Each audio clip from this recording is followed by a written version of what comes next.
میں اپنا سب سے بڑا دشمن بنا ہوں. اپنی غلطیاں مان لی، خود کو غلط سمجھ لیا، پھر تو توبہ کا خیال آئے گا نا، پھر تو خود کو بدلنے کا خیال آئے گا. اور یہ چیز تو بڑی مشکل ہے نا.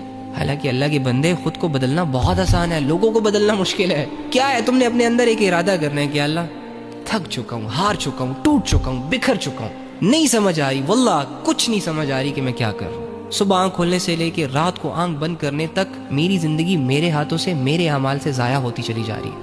میں اپنا سب سے بڑا دشمن بنا ہوں. تو اللہ مجھے معاف کر دے، اللہ مجھے ٹھیک کر دے.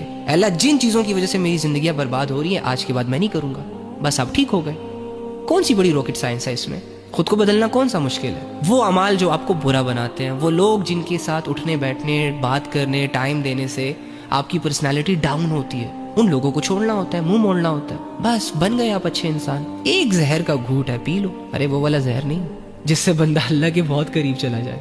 یعنی اگر آپ گناہوں کے شوقین ہیں، آپ نے ساری عمر گناہوں میں، لذتوں میں اور اللہ کی بغاوت میں گزاری ہے، تو پھر جب آپ ایک دم سے ان ساری چیزوں کو چھوڑنے کا سوچیں گے تو یہ آپ کو ایسا ہی لگے گا جیسے یار ایک زہر کا گھونٹ ہے جو مجھے پینا ہوگا.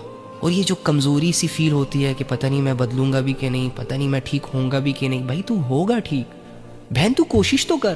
جب ایک بندہ بگڑ سکتا ہے، حالانکہ بگڑنا تو چاہتا ہی نہیں ہے، تو وہ بندہ ٹھیک بھی ہو سکتا ہے نا، کیونکہ وہ تو ٹھیک ہونا چاہ رہا ہے. تو اللہ تو انسان کی چاہت پہ فیصلے کرتا ہے.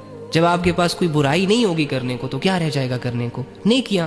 مسلمان بننے کے لیے، مومن اور ایماندار بننے کے لیے آپ کو خواہشوں سے لڑنا پڑتا ہے، آپ کو دنیا کے اصولوں کو ٹھکرانا پڑتا ہے، بہت سارے لوگوں کو راضی رکھنا پڑتا ہے، اور اللہ کی خاطر بہت سارے لوگوں کو ناراض بھی کرنا پڑتا ہے. آپ کو ایک ایسے خدا کی عبادتیں کرنی پڑیں گی، ایک ایسے خدا کی بات ماننی پڑے گی جو ایک ہے، جس کا کوئی شریک نہیں، جس کا کوئی وجود نہیں، جو نظر نہیں آتا، جو آپ سے یہاں بات نہیں کر سکتا.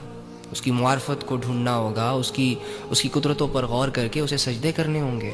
اور وہ سجدے کبھی کبھی آپ کو پھیکے لگ سکتے ہیں، کبھی کبھی آپ کو مشکل لگ سکتے ہیں، لیکن آپ نے ان ساری سچویشن سے لڑ کے اپنے اللہ کو راضی کرنا ہے، اپنے ایمان کو برقرار رکھنا ہے، اور اس ایمان کی حالت میں اس دنیا سے جانا ہے. پھر جا کے جو تم چاہتے ہو وہ تمہارے ہاتھ آئے گا. یہ نہیں کہ فارمیلٹی پوری کرنے کے لیے لا الہ الا اللہ محمد رسول اللہ پڑھ لیا، وہ بھی زبانوں سے، تو جنت ہم پر فرض ہو گئی ہے. میں اللہ رب العزت کے تمام انعامات کا مستحق ہو گیا ہوں.